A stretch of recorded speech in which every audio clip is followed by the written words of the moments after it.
rw'umuranduranzuzi ruri hagati ya Isirayeli na Irani rwakomotse hehe? Ni gute bino bihugu vyankanye ku rugero rw'uko aho umwe aciye uwundi yoturira? N'ibimenyetso bidasanzwe bitwereka kugaruka kwa Yesu igihe twumva amakuru y'intambara, igihe twumva impfu za giturumbuka zabo twakunda. N'ibimenyetso bidasanzwe igihe uruhombo rwumvikana hose. Mbega ukuntu imiryango yuzuye amarira n'amaborogo, y'isi yacu nta gukeka yahindutse ikibanza c'isibaniro, amaraso araseseka buri munsi ntiworaba. Nshuti bavandimwe, naho twokwima amaso ngo niturebe aho isi iriko yerekeza, urugendo n'inzira isi iriko iracamwo biteye amakenga kandi biteye ubwoba. Mu vy'ukuri buragorovye, umwijima utanguye kuboneka, ibisasu vya kirimbuzi nivyo vyumvikana, imirindi y'abasirikare iruka ku rugamba yumvikana hose. Mu vy'ukuri igihe kiregereje, umwami wacu agiye kugaruka kugira ngo acungure abana biwe. Imana nitugwanire cane.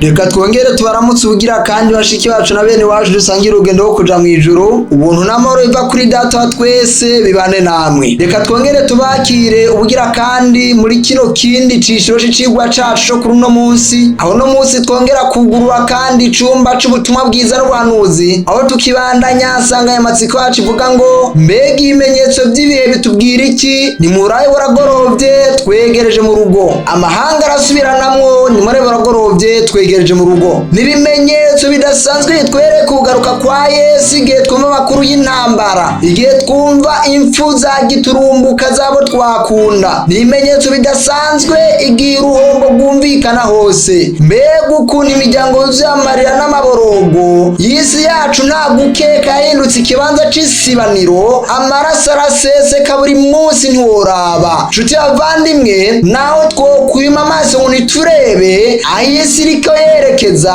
urugendo n'inzira isi iriko iracamwo biteye amakenga kandi biteye ubwoba. Mu vy'ukuri buragorovye, umwijima utanguye kuboneka, ibisasu vya kirimbuzi nivyo vyumvikana, imirindi y'abasirikare iruka ku rugamba yumvikana hose. Mu vy'ukuri igihe kiregereje, umwami wacu agiye kugaruka kugira ngo acungure abana biwe. Imana nitugwanire cane. Turabakirere ugira kandi muri kino cigwa, mudukunde mbere yuko tubandanya, tubanze twiragiza Imana mu gusenga. Dusenge. Turagushimiye Data twese wo mwijuru kira kudukunda, mw'izina ry'umwami n'umucunguzi wacu Yesu Kristo, izina ryawe nirihabwa icubahiro. Turagukengurukiye ubugira kandi kubwa kano kandi karyo turonkeje kwa muri kano kanya. Turagwaye kaze na karibu ngo uzuganze imitima yacu muri kino cigwa, utuyobore uduhe gutahura mvajuru kandi utumurikishirize mu nyonga hawe hera. Ni mw'izina ry'umwami n'umucunguzi wacu Yesu Kristo tubisavyemo, amina. Amen.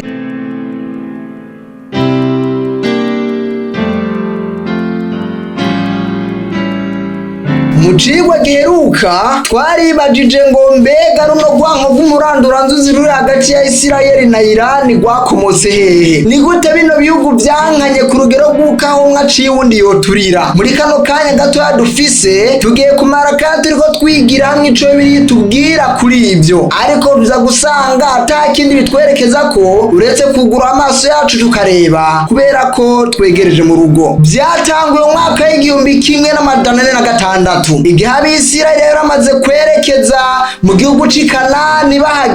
Bageze ku rugabano rw'igihugu c'i Kanani, hari muri uwo mwaka ndangije kubabwira, bamaze kwambuka Yorodani mu buryo bugoranye. Bageze hakurya ya Yorodani bashikira igihugu gisagara ca Yeriko, Imana yabahaye ico gisagara mu buryo bw'igitangaza, babwirwa kucegukira. Muri uwo mwaka nyene batanga urugendo rwamajije imyaka 7 bariko bigarurira ibihugu n'ibisagara byose vyo muri ako karere ka Kanani. Muri ako karere ka Kanani hari harimwo amoko n'imiryango, hari harimwo ibihugu vyikomeje, muga Imana yabirukanye ibakura imbere y'Abisirayeli irabatwara. Abo bantu naho birukanywe muri ico kibanza bagiye bidoga bavuga ko Abisirayeli babavogereye, bagenda batwaye ishavu ry'uko igihe runaka bazogaruka bakisubiza ubutaka bwabo. Niyo mpamvu Imana yabwiye Abisirayeli ngo nimwabandanya kugenda munyumvira mukanyubaha, nzotuma amahanga mwirukanye agenda kure yanyu mwibere mu gihugu amahoro. Ariko ngo nimwareka kunyumvira mugati ivyagezwe vyanje, nzotuma ayo mahanga bahindukirira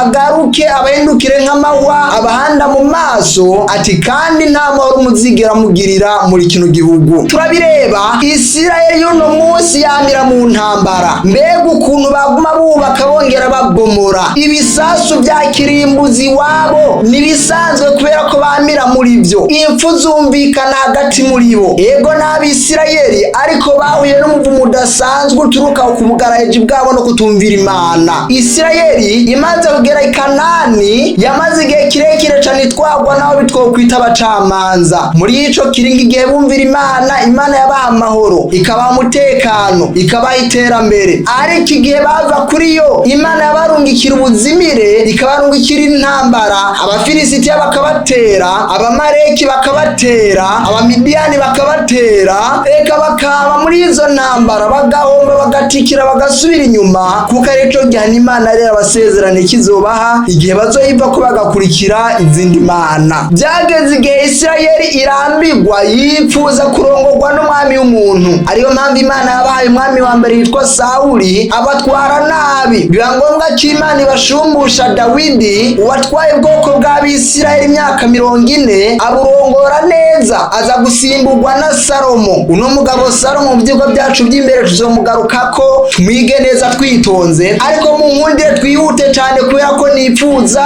ko tugera kukuraba aho runo rwanko rwavuye. Salomo amaze gushika ku bwami yaratunze aratunganirwa, aratera imbere, agira ubwenge, agira n'icubahiro. Mbega imigisha idasanzwe Imana yari yarahaye Salomo. Ariko Salomo amaze kugera mu bushorishori bwo kuroranirwa, yipfuza kubaho yigenga, atangura gusenga ibigirwamana, ubusambanyi butaha mu mutima wiwe, nuko arongora abagore benshi cane. Amaze kurongora abagore benshi cane ararenza ko yibagira Imana, bituma Imana imubwira ngo kukoze ibyo ubwami buzitandukanyemo kabiri. Kandi koko ku ngoma y'ubwami bw'umwana we yitwa Rehobowamu, ubwami bwitandukanijemo kabiri. Mu bana ba Isirayeli habonekamo ubwami bubiri. Ubwami bwa mbere bufata ibice by'amajyaruguru burongorwa n'umugabo witwa Yerobowamu, bugira umugwa mukuru i Samariya, abo bisengera ibigirwamana incuro 100%. Ubundi bwami bufatwa n'umugabo witwa Rehobowamu umuhungu wa Salomo, atwara igice c'amajepfo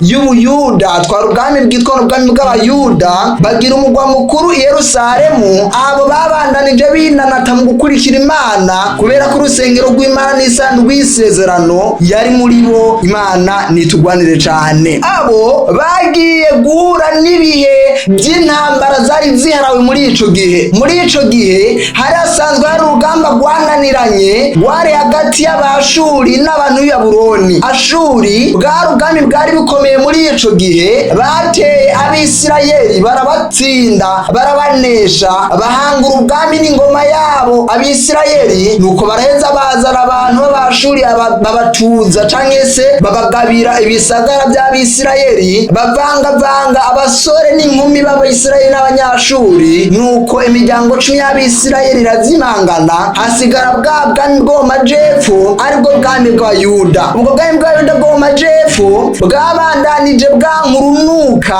Bano bantu bo muri Ashuri bari barazanywe bakavangwa n'Abisirayeli, barankana ku rugero ruteye ubwoba, baranenana. Mbere mwibuke Yesu nawe nyine amaze kuza, ageze kw'iriba agahura n'umusamariyakazi. Yesu amusabye amazi, n'umusamariyakazi aramubwiye ngo mbega usaba amazi nkande kandi uri Umuyuda. Barankana ku rugero ruteye ubwoba. Nta Muyuda yipfuriza ibyiza Umusamariya, kandi nta n'Umusamariya yipfuriza ibyiza Umuyuda, kubera ko Abasamariya bakomoka mu rubyaro Abashuri bari baravanze n'Abisirayeli. Abo rero barankana biteye ubwoba n'Abisirayeli. Imana nitugwanire cane. Uno bwami bw'Abayuda bwo mu majepfo bwagiye guhura n'ikibazo nabwo, kubera ko bwagiye guterwa n'ubwami bwa Babuloni. Mwibuke mu gice kirangiye twabonye ko uno bwami bwatangujwe n'umugabo witwa Nebopolazari. Uwo Nebopolazari yari umwami yatwara ubwami butoya bwa Babuloni hari mu mwaka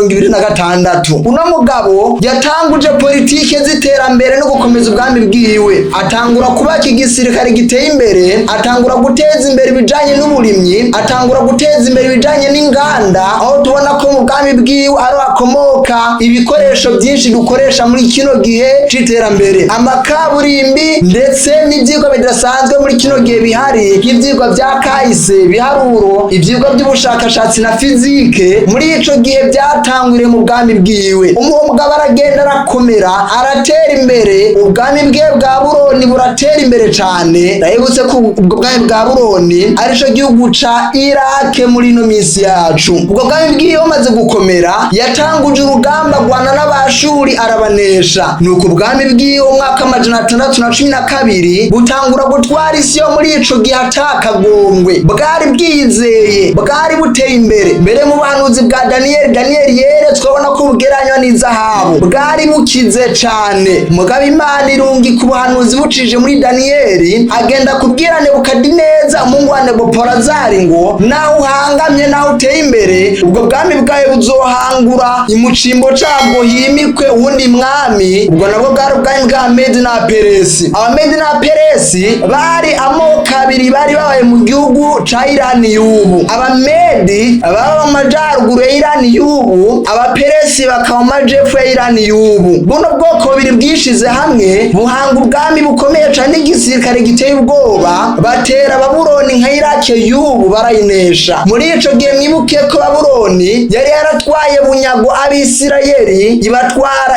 ibasambura igisagara cabo n'ivyabo vyose. Ariko Amedi na Peresi bamaze kugera ku ngoma, bagirira neza Abisirayeli, barabareka bataha iwabo amahoro, mbere barabaterera bubaka ibisagara vyabo, baramererwa neza, baratera imbere. Imana nitugwanire cane.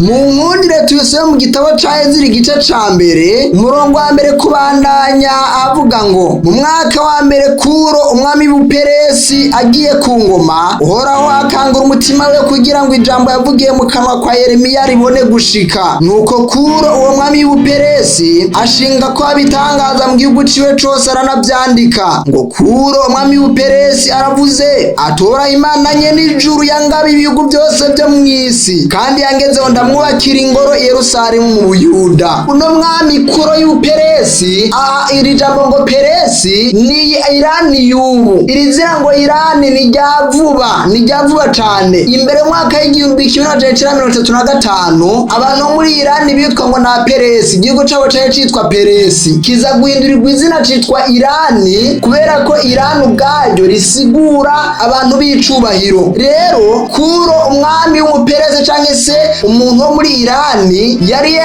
yaremeye Imana, kandi yaravuze ngo Imana nye n'ijuru n'isi yangabiye ibihugu byose. Bisigura ngo mu bihugu yari yaragabiwe n'Imana na Isirayeli yari irimwo. Uvyumve neza, uno mugabo Kuro yaremanga ko mu bihugu byose Imana yamugabiye ngo atware na Isirayeli yagomba kubamwo. Acatanga itegeko ko abantu bo mu gihugu ciwe cose bagomba kugira ico bakoze ngo bubakire Imana ingoro i Yerusalemu. Yavuze ngo none umuntu wese muri mwebwe mu bantu biwe bose, Imana yiwe nibane nawe, aduge Yerusalemu mu Buyuda, yubaka ingoro y'Uhoraho Imana y'Abisirayeli, ariyo Mana i Yerusalemu. Kandi ahantu hose hasigaye umuntu w'inyamukira, abantu baho nibamufashisha ifeza n'izahabu n'ibintu n'ibitungano, bamuhe n'amashikanwa bashikanye kubw'iyo ngoro y'Imana i Yerusalemu bivuye ku mitima ikunze. Imana nitugwanire cane. Nshuti y'abavandimwe, byagenze gute ngo Abaperesi bafashe mu kubaka ingoro y'Imana mu Buyuda,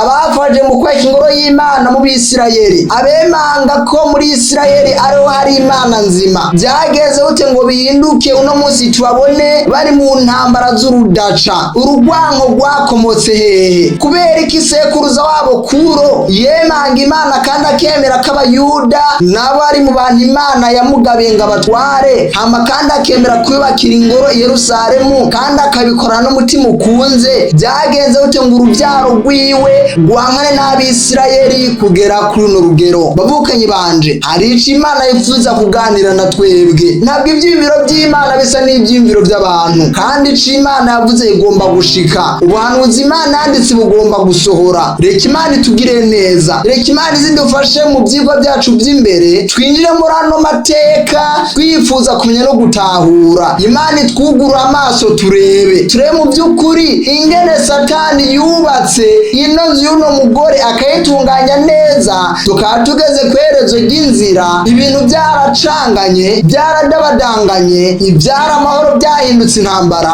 ahari urukundo hahindutse amarira. Ni gute abaperesi bafashije abisirayeli bagarutse bakankana nabo gushika kuri runo rugero tureba uno munsi? Ntabwo ari ikibazo cy'ibintu by'umubiri, ni ikibazo cy'ibintu by'ibyamwemu, ni ibimenyetso by'ibihe bidasanzwe tugomba kureba. Imana tugire neza kandi zidufashe mu byigwa byanyuma, buze twige dutahure tumenye neza iyo byavuye n'inkomoko yabyo, maze tumaze kubitahura beze tumenye ko ubwami bwonyine butazohangura ubwami bw'Imana, ubwami Kristo azoza agashinga hano ku isi. Imana ibahezagire, ibaho umugisha bice mu izina rya Yesu. Dusenga Imana. Turagushimiye data twese wo mu ijuru kwera kudukunda, izina ryawe nirihabwa icubahiro. Urakoze kandi kubwa kino gice aho twugurura igitabo c'amateka ukatwereka kera cane ingene abaperesi n'abisirayeli bakundana mbere bagafashanya. Ntabwo dutahura ingene bagarutse bakankana gushika ku rugero tureba uno munsi. Turakwinginze ubwo tugiye kwinjira mu bitabo by'amateka